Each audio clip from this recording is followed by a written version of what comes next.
और सीटों से लड़े तो हम आज चंद सीटों का और ऐलान कर रहे हैं। काराकट से पाटलिपुत्रा, गोपालगंज, शिवहर और दरभंगा में भी पार्टी इलेक्शन लड़ेगी, जिसका ऐलान पार्टी आज कर रही है।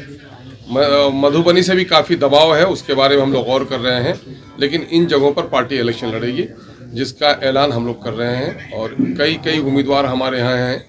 अभी हमारी पार्टी में आज ज्वाइनिंग भी हो रही है मोहतरमा प्रियंका चौधरी साहिबा का, जिनका काराकट से ताल्लुक़ है, और जनाब फारूक साहब का भी, जिनका पाटलिपुत्रा से ताल्लुक़ है, वो ज्वाइन कर रहे हैं। कई सीनियर लीडर हमारे ज्वाइन कर रहे हैं और हम बड़ी मजबूती के साथ इलेक्शन लड़ना चाहते हैं। मेरी ख्वाहिश है, पार्टी की पूरी कोशिश है कि कहीं से भी भाजपा कामयाब नहीं हो, लेकिन चूंकि हम इलेक्शन का ऐलान करते हैं तो आप लोग इल्ज़ाम लगाते हैं।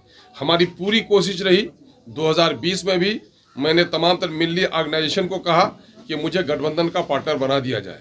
इस मरते हुए जब इंडिया का गठबंधन बना तो हम लोगों ने कोशिश की, तमाम तर नेताओं से बात की, प्रेस के माध्यम से भी उन लोगों से आग्रह किया कि साहब, हम नहीं चाहते हैं कि सेकुलर वोटों का बिखराव हो, हमें भी अपना पार्टनर आप बनाइए। लेकिन ये लोग सिर्फ बीजेपी का खौफ दिखाकर माइनॉरिटी की क़यादत को, माइनॉरिटी की लीडरशिप को कहीं उभरने नहीं देना चाहते।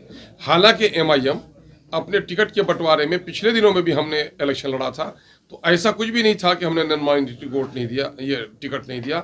हमने यादव को टिकट दिया, हमने दलितों को टिकट दिया है। अब की बार भी जो हम MP के इलेक्शन के लिए जिन सीटों का ऐलान कर रहे हैं, हम 50% वहाँ जो टिकट्स हैं वो हम नॉन मुस्लिम्स को देंगे। इसलिए कोई इल्ज़ाम हम पर नहीं लगा सकता है कि हम कोई ख़ास जमात और समूह की बात कर रहे हैं। हमने इंडिया गठबंधन के लोगों से बार बार गुजारिश की। बहुत सारी हमारी जो मुस्लिम संगठन है, मुस्लिम तंजीमें हैं, इन लोगों को भी यह खदशा रहता था कि हमारे आने से सेकुलरों का बिखराव होगा। इन लोगों से भी गुजारिश की कि आप भी हमारे लिए वकालत कीजिए कि हम सेकुलरों का बिखराव नहीं चाहते हैं, लेकिन हम अपने वजूद को बाकी रखना चाहते हैं। खुले हुए हैं, कोई बुलाए तो हम उसके यहाँ जाने के लिए भी तैयार हैं, कोई हमारे यहाँ आए तो हम उनको बुलाने के लिए भी तैयार हैं। और भी कई संगठनों से हमारी बात चल रही है। हम लोग चाहते हैं कि बिहार की जो शोषित पीड़ित जनता है उसको न्याय मिले, एक अच्छी सरकार बने, और उस सरकार के बनाने की कड़ी कहीं न कहीं दिल्ली से भी जुड़ी हुई है।